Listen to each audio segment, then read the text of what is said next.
At ito na nga guys, at sisimulan ko ng mag-box. Ito na ang aking huling box para sa aking family. At ayun na nga guys, para di kayo mahirapan, ang gawin nyo sa box para hindi pangit or paling-paling yung sulat nyo sa box, sulatan nyo muna ang box katulad ng ginagawa ko bago nyo to i-tape. Guys, kapag maglalagay na kayo ng tape sa box, make sure nyo lang na sa ilalim ay maayos at medyo damihan nyo na ng tape para in case na mabigat ang ilalagay nyo, hindi ito masisira and especially sa ibabaw ng box. Ang ginagawa ko guys is brown muna na tape and then yung transparent na tape after para kahit matape nyo yung bandang gitna, kita pa din yung mga information nyo sa box na sinulat nyo. Guys, ang gastos magpa-box, kaya advice ko lang din sa iba na magpapa-box, pag may bala kayo magpa-box every year, mag-ipon muna para hindi mabigat sa bulsa pag bumili ng mga gusto nyong ipasalubong. Well guys, it's up to you kung kailan mo gusto, pero katulad ko, hindi naman sobrang laki ng kinikita ko, so nakakabigla kapag isang bilihan lang yung gagawin nyo. At guys, ito nga, Jam Express Cargo pa din ako umorder ng box. Shoutout sa iyo, Jam. Thank you very much for sending my boxes. At guys, don't forget your things that you already put inside the box. Kasi guys, may dalawang copy ng papel. Yun ay mga listahan ng things na kung ano yung mga ilalagay nyo sa loob ng box. At guys, meron din binibigay ang Jam ng small pink paper na nakalista doon yung hindi pwedeng ilagay sa loob ng box.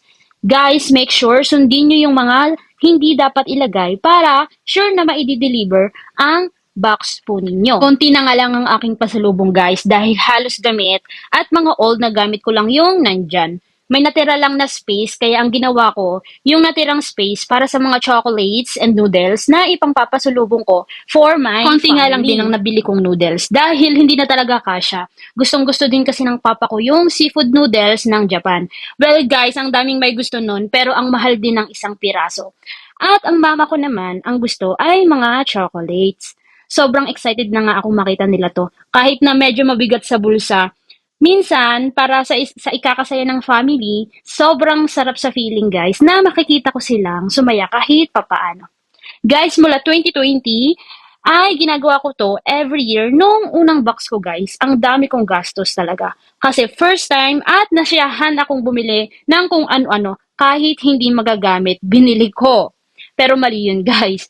Para makatipid din, bilhin nyo lang yung mga important things at yung konting bagay na mapapasaya nyo yung family nyo. Well, nung una lang naman yun guys. Nung pangalawa at mga sumunod na box ko, alam ko na kung paano mag-box at alam ko na din paano magsiksik. Well, alam yan ng mga OFW Pinoy dito sa Japan. Para din sulit ang pag-box na ipapadala sa kung mapapansin nyo sa video guys, ang inuna ko muna is mga damit para ma-flat siya sa ilalim at for safety na din. At sinunod ko na nga dyan yung in case na baka mabasag, like for example, mga tumbler, perfume, at guys, para hindi madurog or masira yung mga foods or chocolates na inilagay nyo, kagaya ng ginawa ko, sa bandang ibabaw or mga kalagitnaan ko na ito inilagay.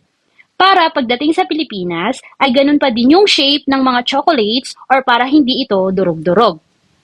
At para pang support sa mga chocolates na inilagay ko, sinunod ko na nga dyan yung mga old bags para kahit madaganan at para medyo safe pa din yung mga snacks or chocolates sa loob. Guys, tip ko lang is like for example, maglalagay kayo ng in case pumutok or mag-leak and maaari itong kumalat sa loob ng box nyo, ilagay nyo ito sa box na maliit or like sa ginawa ko before, nilagay ko yung mga nakaripak na conditioner or shampoo sa loob ng shoes. Siniksik ko sa loob ng shoes para support din na hindi madaganan ng mabibigat na maaaring pumutok. At guys, nagtira ako ng vacuum ko ng mga damit para sa ibabaw ng box at tela or kumot para pang support sa mismong ibabaw. Nagchat nga ako sa Jam ng February 25th na pick upin na yung box ko and February 26 agad nila kinuha. Minsan guys, isang araw lang kukunin na nila at minsan naman guys ay 2 days. Depende kung saan kayo nakatira. So guys, ito pala yung Jam sa Facebook. Pwede nyo silang kontakin sa Messenger. Nagtatagalog and English naman sila dyan and also Japanese. Katulad ng sinabi ko sa una guys, unahin nyo muna ang brown na tape para safe kasi madikit talaga yun sa box. Sa Daiso ko lang binili yung mga tape ko guys. Pero Pero depende pa rin sa inyo kung paano yung way nyong mag-box. Guys, pasensya na dahil nag-start na talaga kaming mag-box ng mga gamit namin kaya magulo ang bahay.